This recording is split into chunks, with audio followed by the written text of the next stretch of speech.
Hello everybody. Just kind of one of my weekend update videos, work that I've been doing, and this one took a little bit of extra time. This is another holster from my friend Scott. He got one from me a few weeks ago, and he got in contact with me. He wanted to have me make one for his granddaughter, Madeline, and we had some ideas. We went back and forth a little bit, and was struggling a little bit to get this because it is a left-hand holster. With the right-hand holsters, you can put a name down across the side, and it it just sort of fits. With a left-hand holster, you're limited. So, thought on it for a little bit and tried out some things. I used some scraps, and I found this idea where we put Madeline's name up along the curve of the holster, and just a little flourish here on the end. Scott really liked the tri-weave stamp that I've used on a couple of other projects, and he asked me to do that.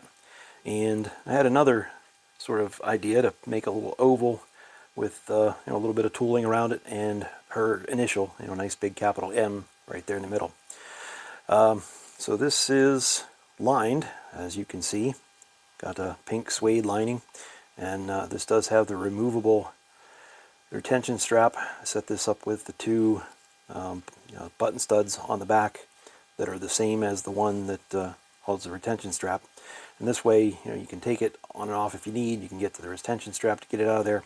The only thing that we didn't get to put on this one was a pokey stick holder. It just was going to interfere with the tooling and just going to look too busy. So I had to come up with a different idea. And boy, some of you have been sort of asking me about this and asking if I would do something. And well, this gave me the incentive to do it. So since there was no pokey stick holder on the holster, I made a separate pokey stick holder that goes on your belt. And well, I've also been having people ask me about an extra cylinder holder, and I finally did one. This is the 22 mag cylinder that goes with my barkeep, and just sets down in there. It's riveted on. I had to put some tape on this to make sure that there was no scratching, but I did put a little leather patch on the back of the screw head for the button stud, so there won't be any scratching beyond this. And boy, the cylinder just drops in there real nice. Button stud snaps are down, and made it so that the stitching here is what holds in the pokey stick holder, and you could put it on either side. You could have it going in this way or going in this way, either one, whichever you like. And there's enough of a split here to slip it over your belt. And since it's not very heavy, I mean, it's just the one little cylinder, I think the stitching will be enough to hold it on the belt and make it lay flat. So for those that have been asking when was I going to do something that would be an extra cylinder holder, well, it's done.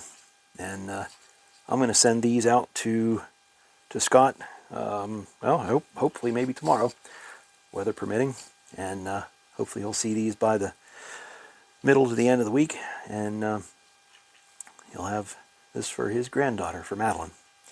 So I don't know if you'd be at all curious, but the process of getting to here, it takes some trial and error. Now, I did my usual, cut out some paper bag, made a pattern. Now this is pretty simple. It's just 3 inches wide, about 6 inches long.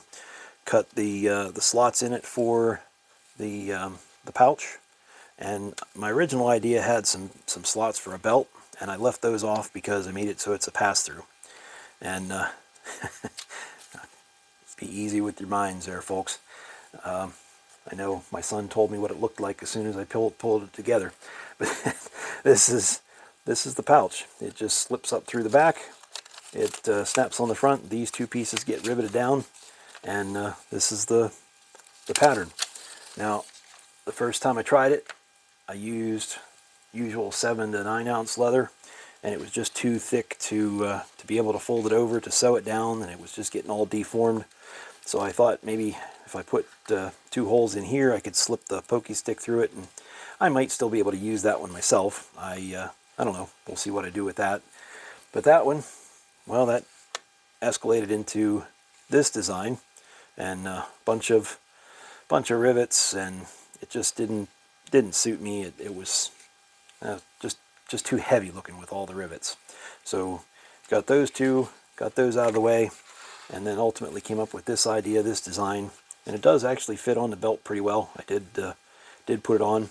I'm not sure if anybody would decide to, if they wanted to, you could maybe drill a hole through here and put a lanyard on it, sort of like Rob Hamilton had done with his, and then you could slip the lanyard down over this to make sure that it didn't come out. But it's in there pretty good. I mean, it's not like it's going to be coming out and getting loose. Oops, sorry about the focus here. So, yep, that's a matched pair, and I'm not sure if I'm going to be making these to sell yet. I guess maybe I will if some people really want them. It'll go easier now that I have the pattern and now that I have the design set down. So, thank you much. Hope everybody had a good weekend. Hope you have a good week. Thank you.